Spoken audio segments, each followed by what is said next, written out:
I would like to clarify that this session will be in English, and we have Trinidad and Tobago participating. And the session in Spanish will be on Wednesday, and we have Guatemala sharing their efforts. And you're welcome to stay to join both sessions. So my name is Stephanie Montero. I'm an air quality and health expert at the Clean Air Institute. It is my pleasure to serve as your moderator for today's webinar, Strengthening Air Quality Legislation and Governance in Latin America and the Caribbean, aligning regional frameworks with human rights, equity, gender, regional commitments, and best international practices. This event forms part of UNEP's ongoing efforts to enhance regional collaboration and build capacity for stronger air quality legislation. Key steps toward cleaner air and healthier communities across Latin America and the Caribbean. In our region, more than 150 million people live in urban areas where air pollution levels exceed the WHO air quality guidelines. And this reality underscores the urgent need for comprehensive policies, effective enforcement, and regional cooperation to address air pollution's serious impacts on health and the environment. While technical interventions are vital, lasting progress depends on robust legal and governance frameworks that guide emission reductions, protect vulnerable populations, and align national efforts with international best practice. So today's session brings together experts and policymakers from the region to share insights, experiences, and tools to help strengthen these frameworks, ensuring that our air quality laws and institutions protect both the environment and public health, especially for the most vulnerable.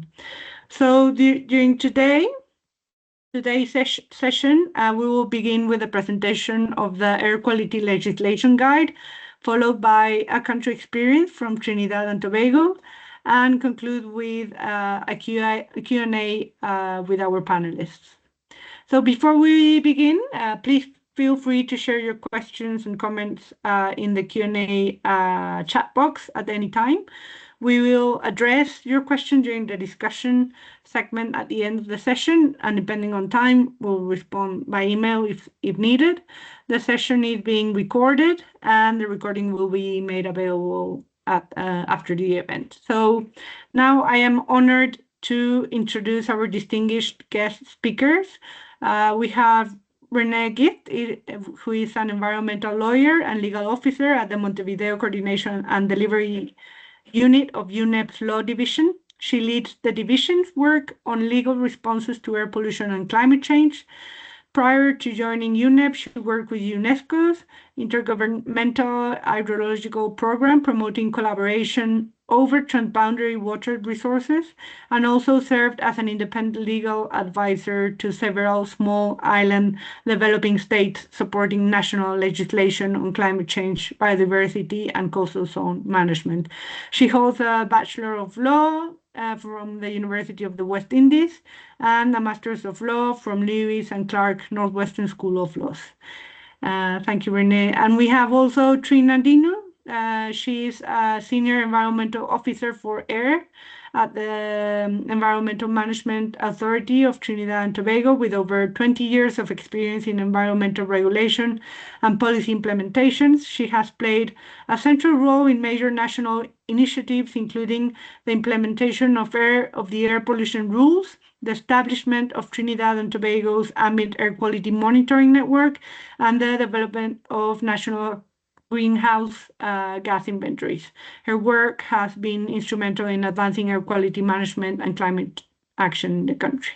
So to start our discussion, we will hear from Renee Gift, who will present the UNEP Legislation Guide, a practical tool designed to support countries in developing and strengthening their legal frameworks for air quality management aligned with human rights and international standards. So welcome, Renee, the floor is yours. Thank you. Let me just share my screen.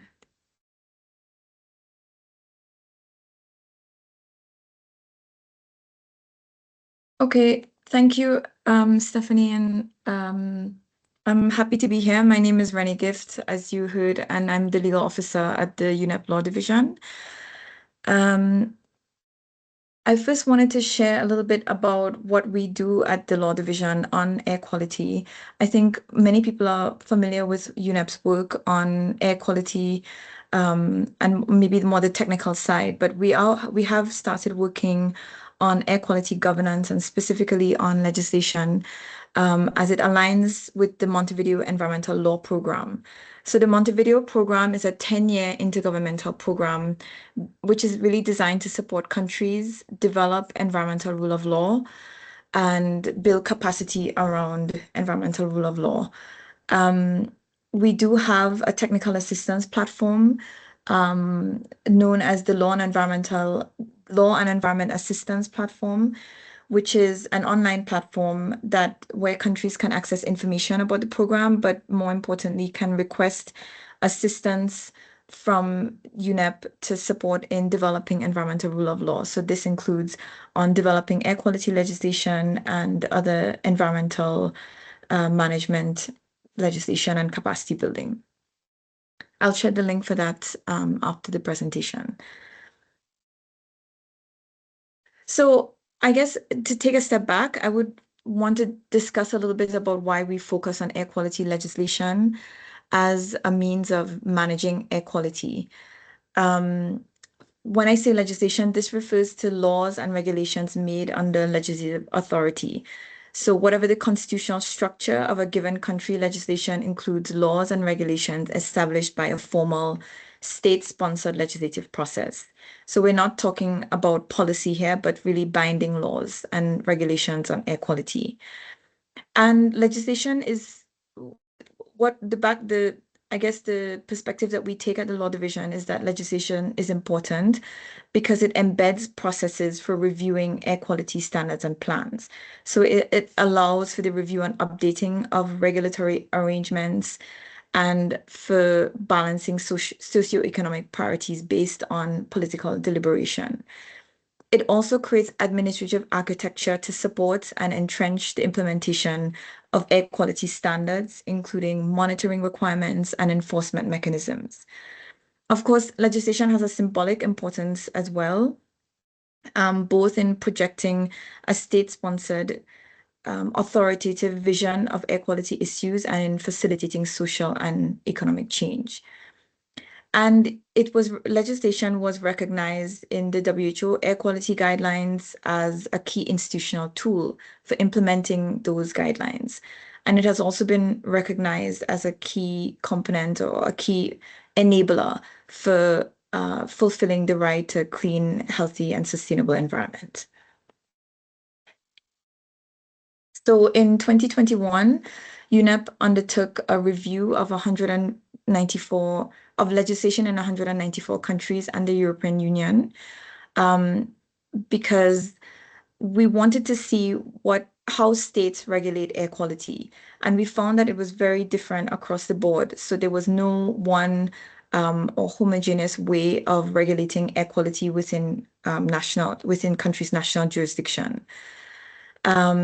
We looked at equality based on a set of criteria and based on that developed a model of robust air quality governance as part of this research, which I'll go into a little bit more in detail.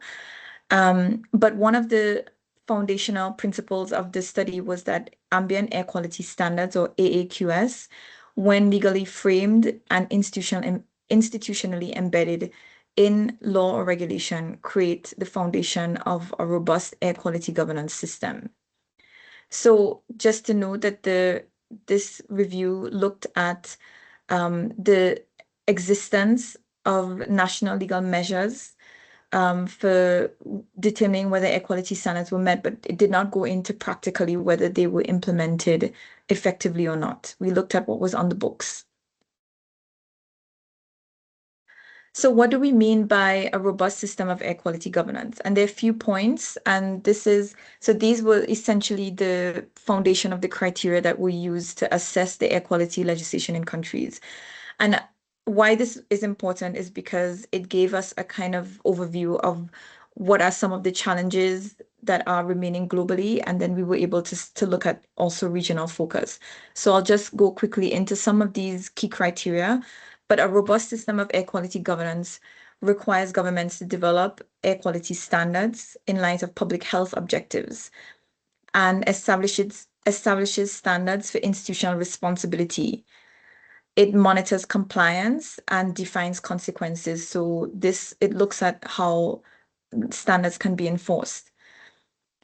And it supports the implementation of air quality standards with coordinated air quality plans, measures, and administrative capacity. And finally, a robust system of air quality governance is transparent and participatory.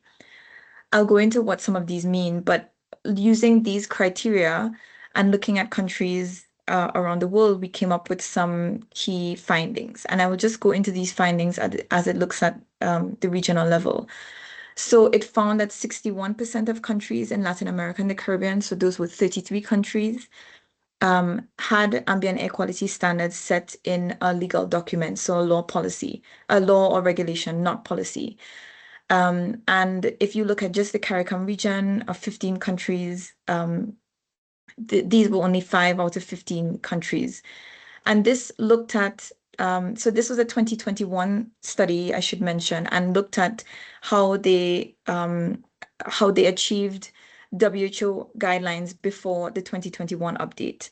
Of course, after 2021, the guidelines became more stringent. So I think it's still, the findings are still relevant and really telling, even for today.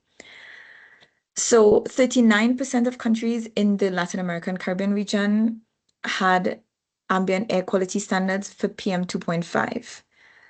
But only 2 of those countries, so 13 of 33, had ambient air quality standards for PM 2.5, but only 2 of those 33 complied with the WHO air quality guidelines. And of these, only 1 in the CARICOM region had legislative ambient air quality standards for PM 2.5 and complied with the WHO air quality guidelines. 55% of the countries in the entire region had no legal standards for PM 2.5. Looking at procedural rights, so the right to access justice as provided for in legislation, only 12% in LAC had provisions for that, and 1 of 13 in the CARICOM region. And 37% of the LAC region legislation provided for the public right to air quality data, which included a general right to environmental information. And of those were 4 out of 13 in the CARICOM region. And overall, in the entire region, only 12% had provisions for transboundary air pollution.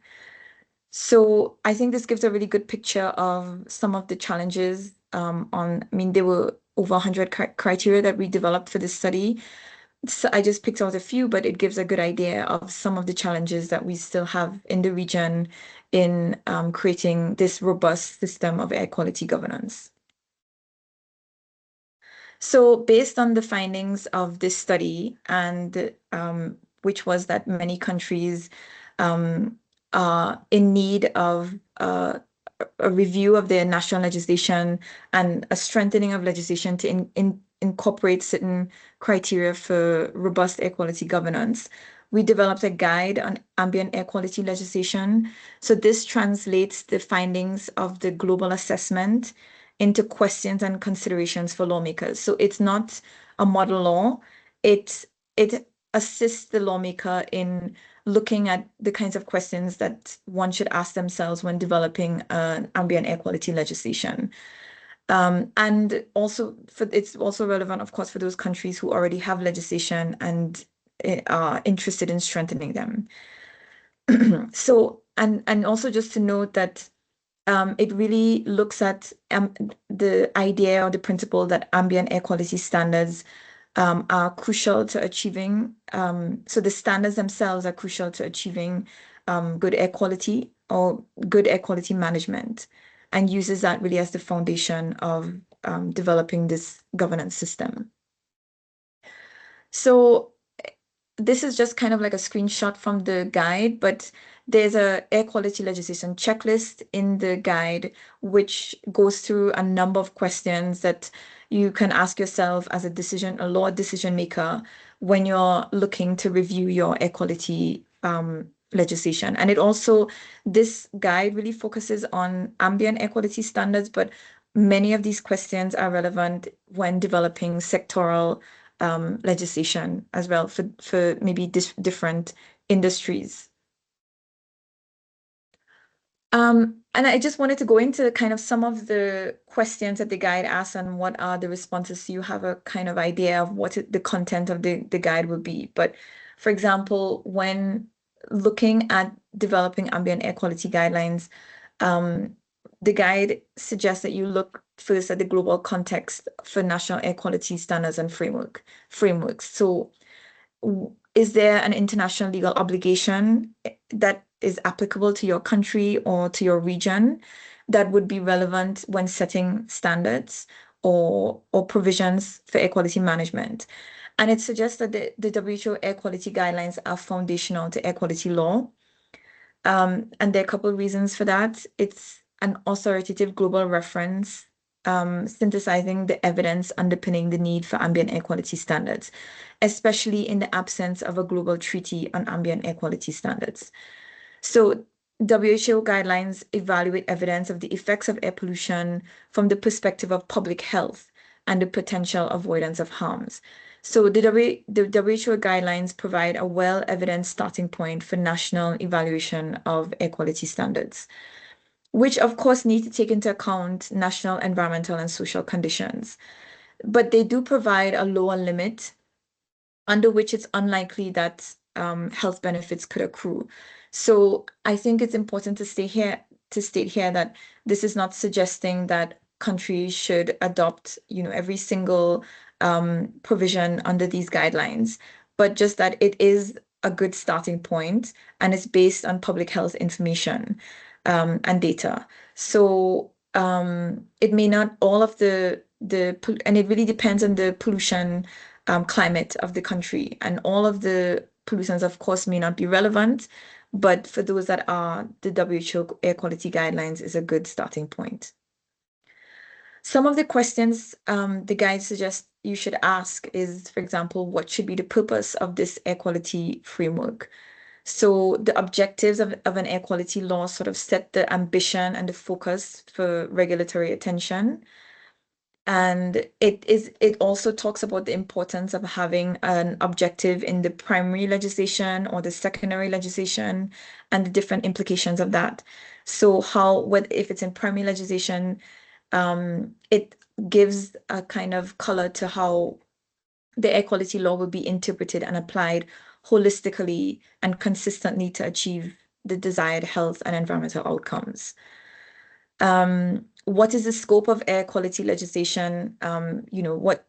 Wherever possible, it's important to look at the air quality instead of air pollution.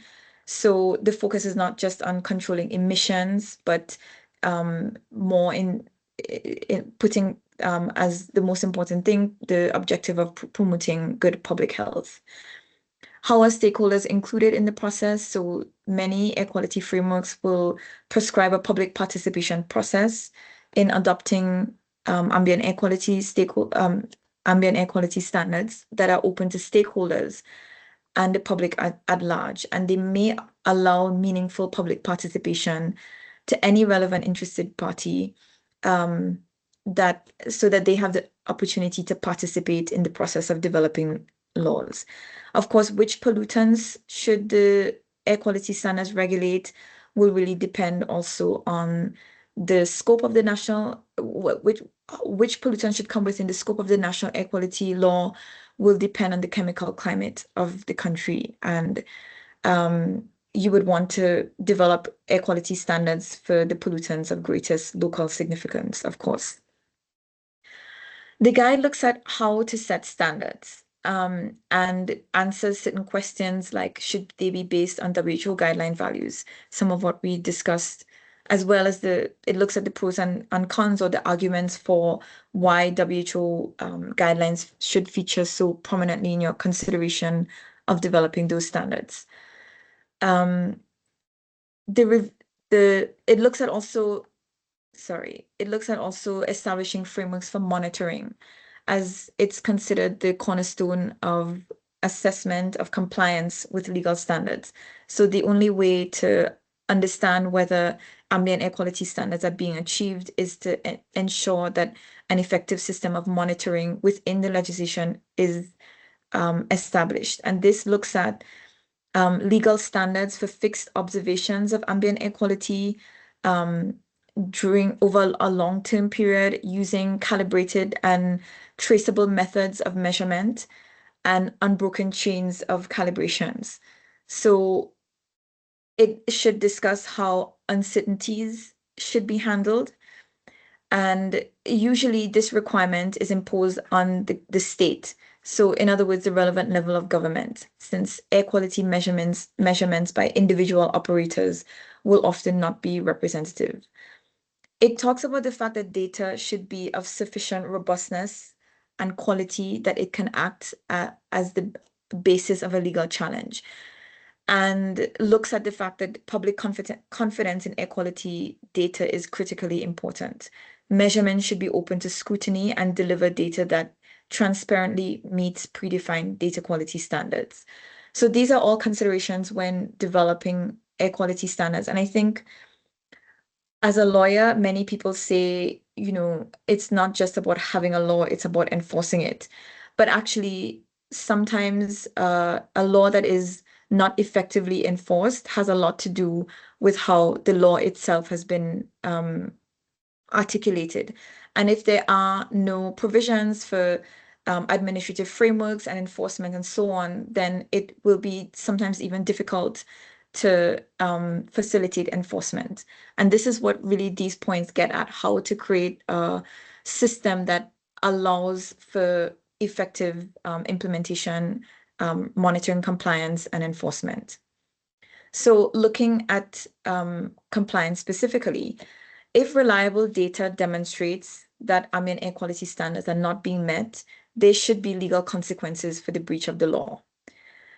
The form and the nature of the consequences will depend on how legal breaches are resolved within specific cultures and so on, but they will also depend on how the legal consequences are defined within the law. So this is a really important point in that laws should be very articulate about how breaches or violations should be dealt with. Who is responsible? So usually the state is responsible for monitoring and responding to breaches or violations of the law. But these are obligations that require an administrative planning process, and they must be set in motion. There must be mechanisms within the law that set these processes in motion to develop actions when compliance or when implementation has been breached. So this can be a useful regulatory device to hold governments to account through political means and through transparency to the public by requiring them to plan to meet ambient air quality standards. But also a good mechanism just to ensure that there are mechanisms in place just to ensure that there is a specific individual or entity or agency that has been given responsibility for monitoring and responding to breaches. This is really important as part of a strong air quality law. The final slide is on coordination. Of course, legislative frameworks are important in that they may set out processes that require and guide coordination in some critical areas of air quality management. So policy and regulatory alignment across wide-ranging policy areas. So in transport, health, business, and so on, many of these sectors that intersect with air quality is critical to achieving ambient air quality standards in practice. Legislative provisions can require or construct coordination of government policymaking or regulatory authority. Coordination can be horizontal or vertical, so across the same levels of government or linking different levels of government control and action. It's important to ensure that the level of government and the power to direct and coordinate policy areas are implicated by ambient air quality standards. So government powers are given to the corresponding legal authority or legal responsibility. And of course, coordination mechanisms should be gender sensitive and can support effective consideration and integration of women and girls in efforts to reduce and prevent pollution. It's, of course, important as I think, a takeaway point that public health and equality policies are closely aligned.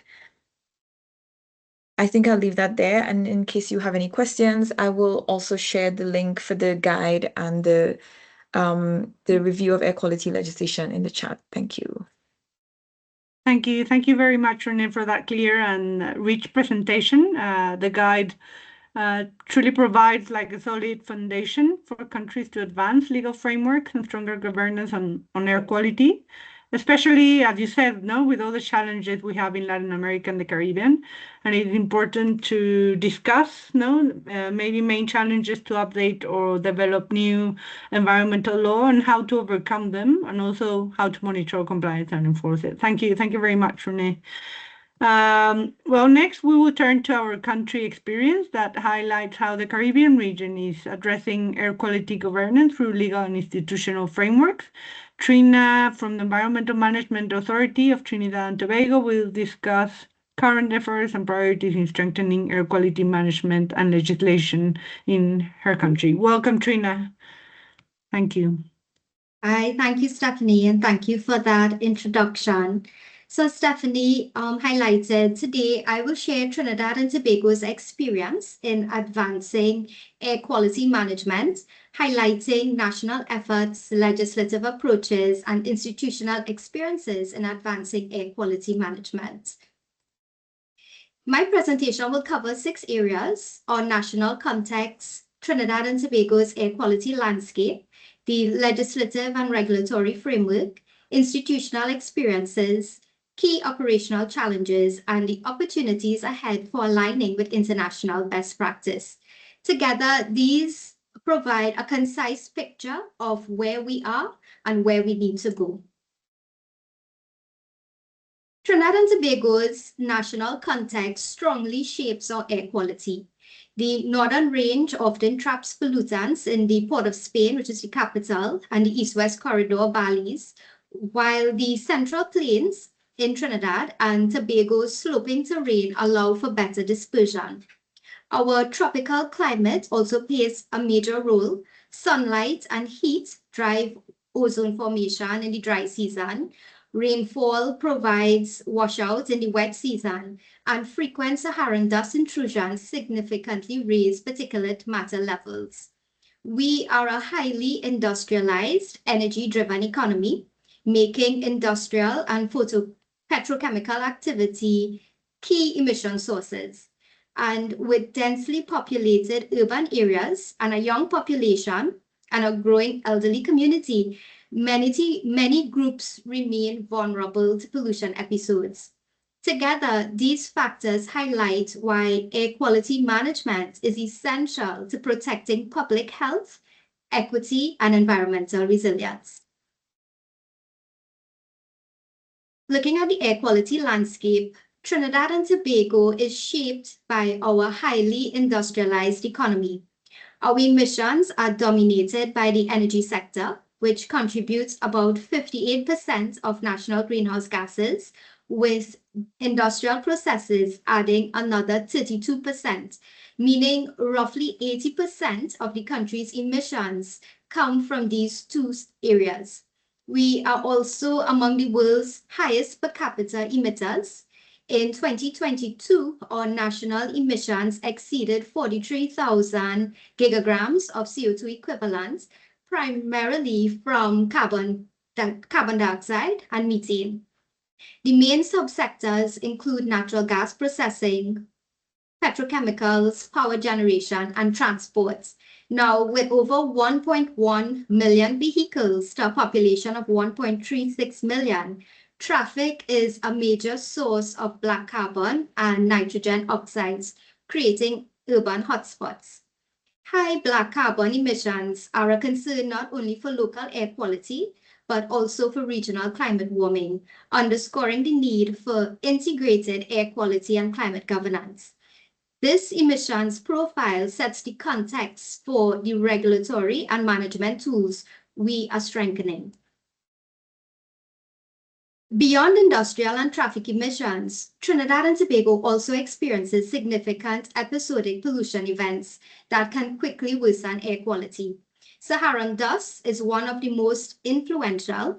We recorded 156 dust days in 2022, 205 in 2023, and 186 in 2024, making dust a major contributor to national PM10 and PM2.5 levels. These events reduce visibility and trigger asthma and respiratory symptoms, particularly among children and the elderly and people with chronic conditions. Locally, illegal waste burning, bushfires, and landfill fires create intense short-term pollution spikes that can lead to school closures, smoke complaints, and severe drops in visibility. Together, these episodic sources highlight a key governance reality. Protecting public health requires strong legislative and emergency response mechanisms that address both continuous and episodic pollution, especially for vulnerable communities. This slide shows why air quality is fundamentally a public health and equity issue in Trinidad and Tobago. A health impact assessment conducted by the EMA, PAHO, and INSEP estimated that 622 premature deaths in 2019 could have been prevented or avoided if PM2.5 levels met the WHO guideline or the interim target. Even moderate reductions would yield major health benefits. Regional CCAC analysis also shows about 44 air pollution-related deaths per 100,000 people, which is high for small island developing states. We know from the World Health Organization evidence that PM2.5 affects nearly every organ system, with the greatest impacts on children, older adults, pregnant women, and low-income communities. This makes air quality management not only an environmental priority, but a human rights obligation, central to protecting the right to health and a clean environment. Now, this slide provides an overview of the legislative and policy framework that underpins air quality governance in Trinidad and Tobago. At the core is the Environmental Management Act, Chapter 3505, which provides the overarching legal authority for the protection and wise use of the environment. This act empowers the EMA to create subsidiary legislation, set environmental standards, and manage air pollution through registration, permitting, monitoring, and enforcement. Several key sections of the Act support air quality management. Sections 26 and 27 enable the development of rules, such as the air pollution rules. Section 48 outlines general permitting conditions. Section 49 specifically addresses the management of air pollution. Section 50 sets out the procedures for air pollution permits, and Section 51 authorizes the EMA to establish standards and conditions for pollutant releases. Surrounding the Act is a broad ecosystem of legislation, policies, and strategies, which we will discuss in the following slides. Together, these instruments form the backbone of environmental governance, enabling coordinated action across sectors. A strong science-aligned legislative framework is essential not only for regulating emissions, but for safeguarding public health and upholding the right to clean air. Trinidad and Tobago's primary air quality regulation is the Air Pollution Rules 2014, which operationalizes the Environmental Management Act by establishing national ambient air quality standards for 28 parameters and national stack release limits for 20 pollutants. The air pollution rules defines 15 categories of designated activities, which includes stationary fuel combustion, petroleum operations, petrochemical, metal processing, chemical manufacturing, all the way to waste handling. And these facilities operating within these categories must register under the source emitter registration system, which creates an inventory of emission sources and the concentrations they release. Facilities that exceed the standards must obtain an air pollution permit, which includes emission limits, monitoring requirements, and conditions for compliance. The air pollution rules also includes a fee structure under the air pollution fees regulations to support regulatory implementation. Importantly, when we compare our national ambient air quality standards with the 2021 World Health Organization's air quality guidelines, we see that key pollutants like PM2.5 and PM10 have limits that are 3 to 4 times higher than the World Health Organization recommendations. This gap highlights both the challenge and the opportunity. Updating our national standards in line with the World Health Organization's Air Quality Guidelines 2021 would strengthen public health protections and support Trinidad and Tobago's climate and environmental commitments. These standards form the backbone of regulatory enforcement, air quality monitoring, and future improvements in governance. In addition to the air pollution rules, Trinidad and Tobago's air quality governance is supported by several sectoral laws that help manage emissions more holistically. The Certificate of Environmental Clearance rules ensure that new or modified activities undergo environmental assessment, preventing major emission sources from going unregulated. The Waste Management Rules 2021 strengthen control of hazardous and non-hazardous waste, reducing illegal dumping and open burning, which are major contributors to smoke emissions episodes. The Agricultural Fires Act limits vegetation burning, helping prevent bushfires that elevate particulate matter during the dry season. And the Motor Vehicles and Road Traffic Act 2016 enables the setting of vehicle emission and inspection rules. This is an important opportunity because currently Trinidad and Tobago does not have vehicle emission standards. And so we are working to better control mobile source pollution. Together, these instruments reinforce environmental protection and sustainable development, enabling air quality management across multiple sectors.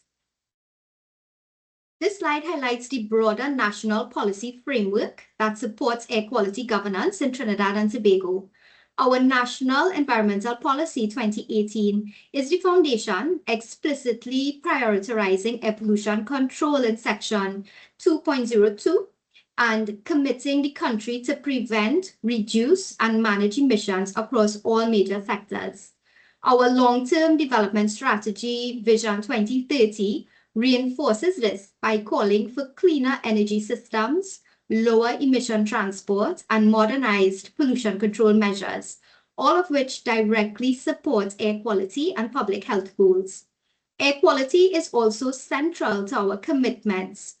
The National Climate Change Policy 2025, our nationally determined contributions, and the Carbon Reduction Strategy 2040 all target emission reductions from energy, industry, and transport, delivering major co-benefits through lower particulate matter, oxides of nitrogen, and even black carbon.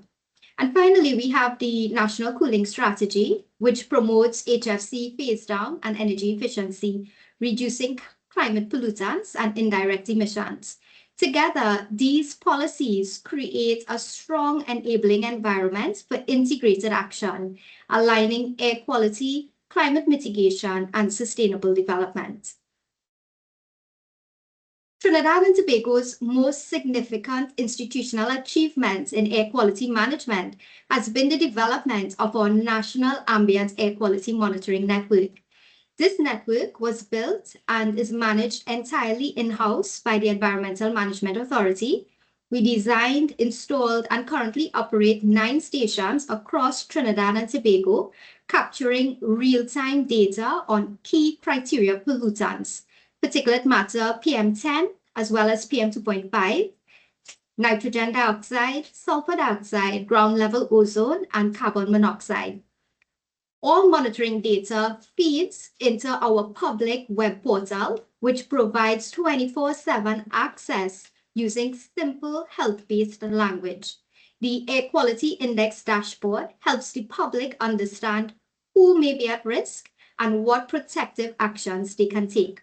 Behind the scenes, our team continuously validates and updates the data to ensure accuracy and reliability. The data from our reference stations is used for regional and global comparisons.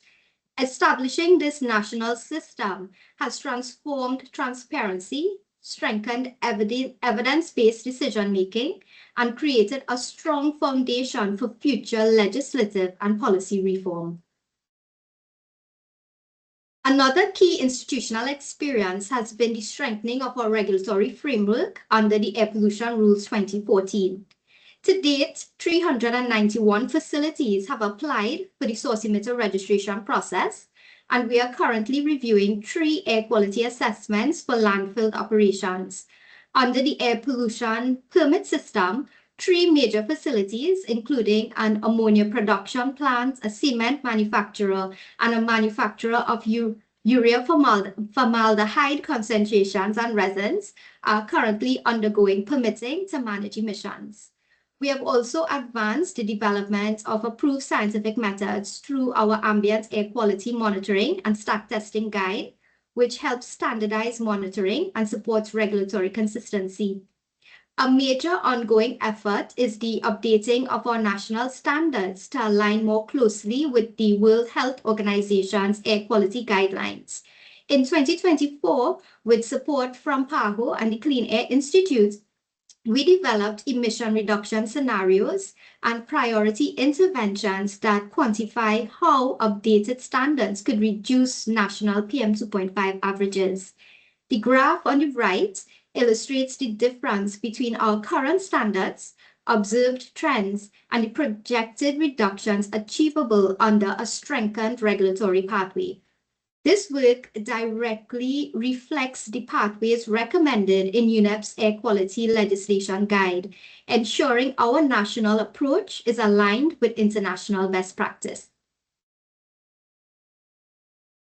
Beyond legislation and monitoring, a critical part of advancing air quality governance in Trinidad and Tobago has been the development of practical management tools and cross-sector partnerships. We now publish quarterly ambient air quality reports on the EMA's website, ensuring that policymakers, researchers, and the public have regular access to national air quality trends. We've also strengthened public communication through the Air Quality Index, which translates complex pollutant data into simple health-based guidance for citizens. On the technical side, we've advanced our emissions inventory capacity, especially for greenhouse gases, which supports both national reporting and evidence-based planning. We developed an airshed framework and action plan for Trinidad and Tobago, providing a structured approach for understanding pollutant transport and designing location-specific interventions.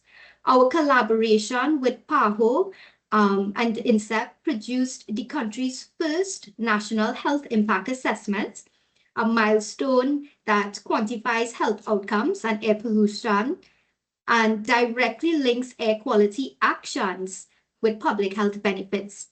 And through work with PAHO and WHO, the EMA developed a national roadmap for integrating air pollution, short-lived climate pollutant mitigation, and health, aligning with international calls for multi-benefit climate air quality action. Together, these initiatives demonstrate how Trinidad and Tobago is building a modern, multi-sectoral air quality management system. Institutional experiences, strengthening air quality governance in Trinidad and Tobago has required close multi-sector collaboration. These are just some highlights of what took place in 2024. The EMA worked with the Ministry of Works and Transport to explore making certain environmental offences ticketable, an important step for improving everyday enforcement, especially for vehicle-related air pollution. We also established a multi-agency committee to address industrial and commercial activities in residential areas, improving responsiveness to community concerns. Capacity building remained a priority, with targeted training for funeral professionals, fuel service stations, and other key sectors. And we continued regional engagement, including with the EU, who provided training on environmental impact assessments for renewable energy projects. Together, these collaborations strengthen transparency, participation, and environmental justice.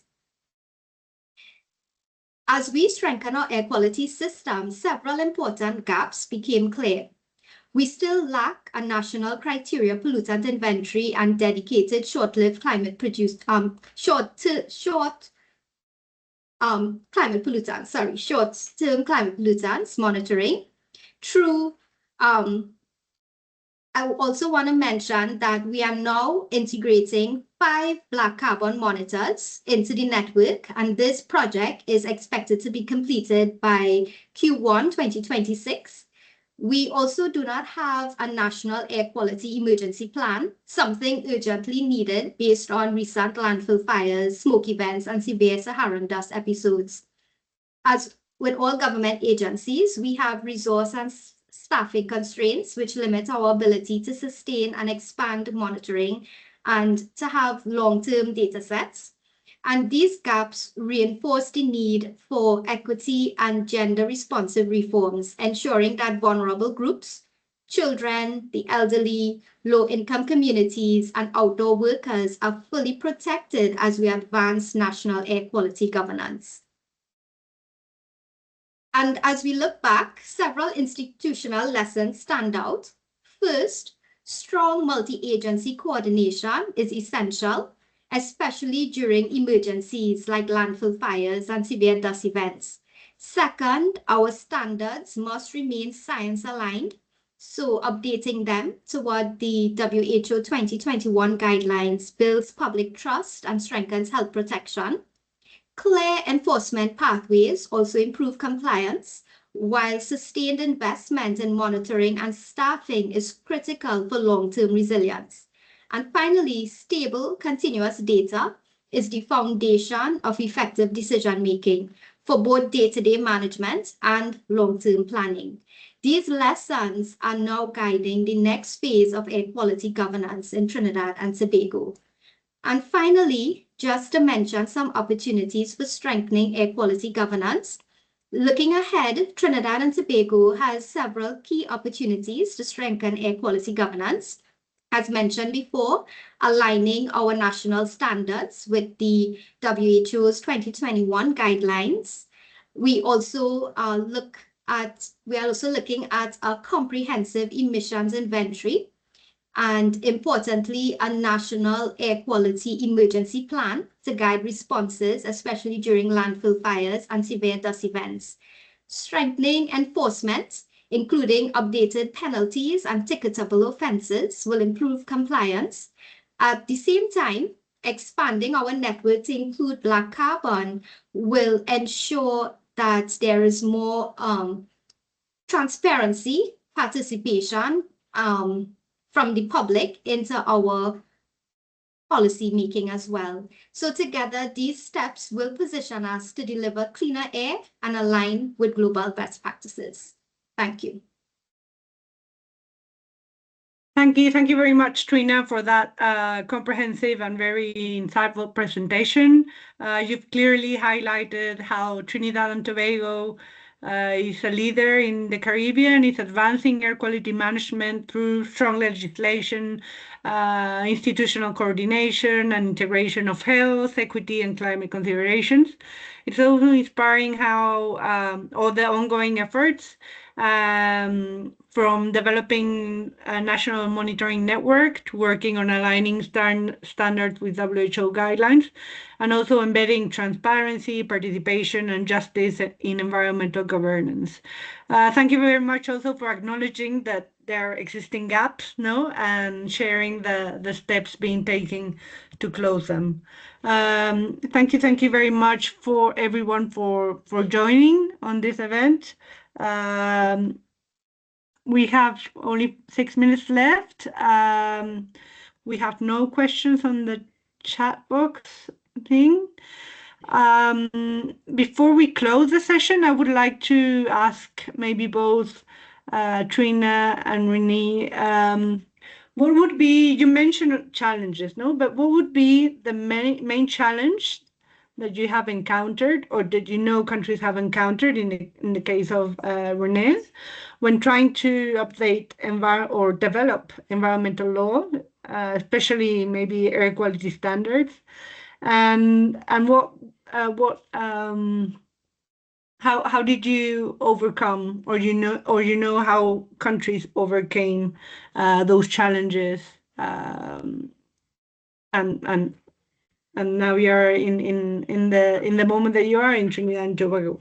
So I don't know, would you like to start, Trina? That you more or less have the end of your presentation was about that, no? The main challenges. Yes, certainly for Trinidad and Tobago, it's really to get the buy-in from all stakeholders, because we are a country, air pollution is one of the other challenges that we are trying to address.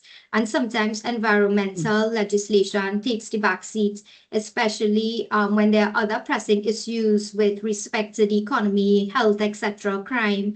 But one of the things that we've learned is that we need to definitely build strong institutional capacity, because one-off projects are great. Project funding is great. It helps us to establish work done. For example, the work that we've done with respect to the roadmap, with respect to the health impact assessments, looking at how the changing our standards to meet the WHO guidelines could help us. Those projects are great, but without strong institutional capacity and staffing, we can't execute. And so that is one of the main things. We need to ensure that we have the institutional capacity to execute and build on the projects, the one-off projects that we do. Thank you, Trina. Renee? Yeah, thanks for that question.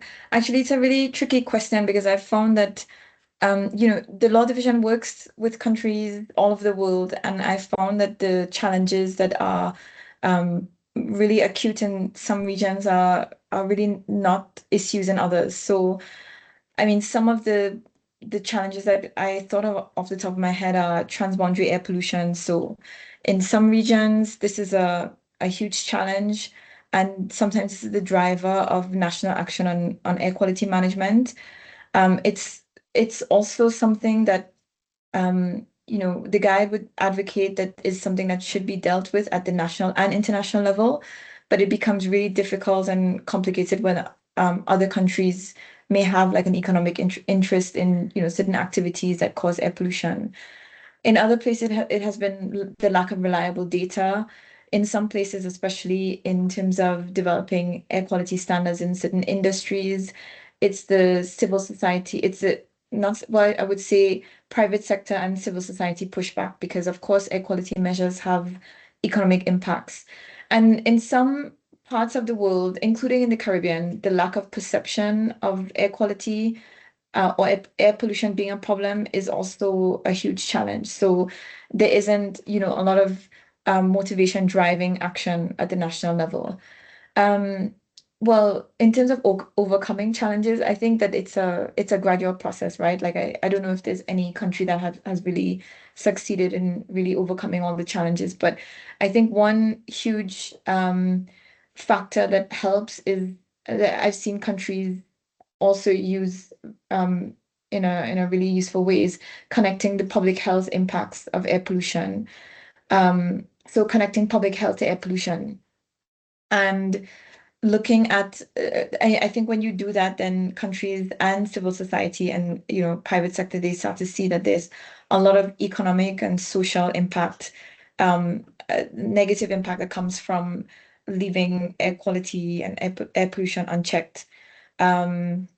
So as Trina mentioned as well, involving all of society, because of course, I think the reason, as with many environmental management issues, a lot of the reason for pushback sometimes comes from obviously competing interests, but lack of information as to how different interests can be reconciled, or why certain action might have negative economic or other impacts, but overall may protect human health or the environment. So I think those two things are really relevant in terms of and useful maybe takeaways for how countries can deal with this really complex issue of air pollution.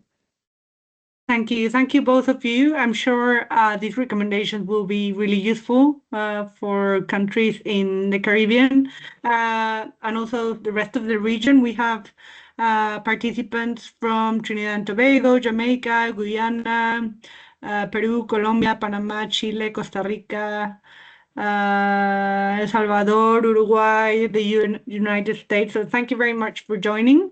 And as we come to the end of today's session, I would like to sincerely thank again Renee and Trina for sharing their expertise and experience.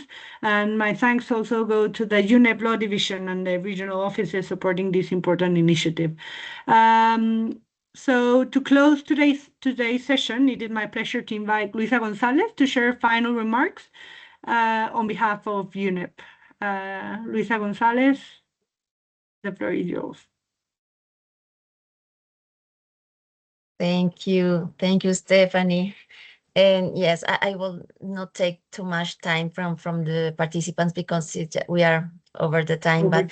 Just thank you for your participation at this webinar. Just to thank the experience from Trinidad and Tobago. Trina, thank you so much for sharing the experience with us. I think it was very inspirational, and I really hope that we can take advantage of your experience to invite other countries to let us know what are your priorities, what are you going to use maybe these different tools, guidelines, and information that we have shared with you today.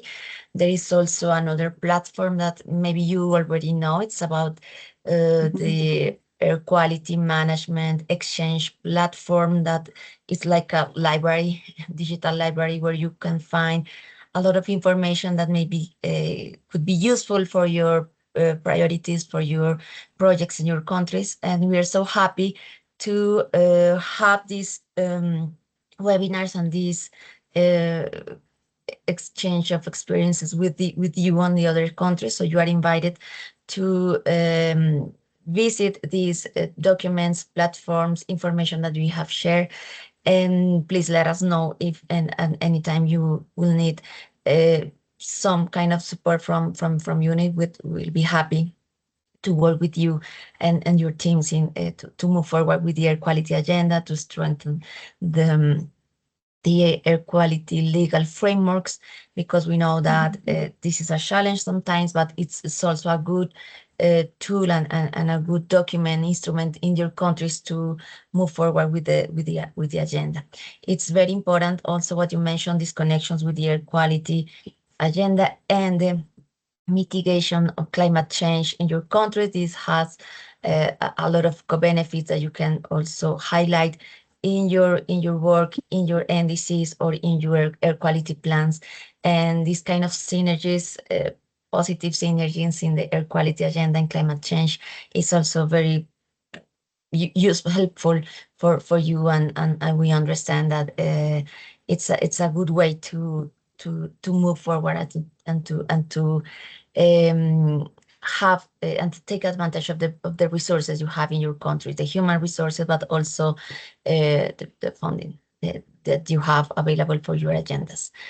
So thank you so much. Thank you to the Clean Air Institute and my colleagues from UNEP. It's so good to see you. And I think we have another invitation, no, Stephanie, for Yes. next Wednesday. Yes. Thank you very much, Luisa, and thank you to everyone who joined us today. So we look forward to seeing you at the next session, which will be in Spanish. We will have Guatemala sharing their experience, and the registration is now open. Have a wonderful rest of your day. Thank you.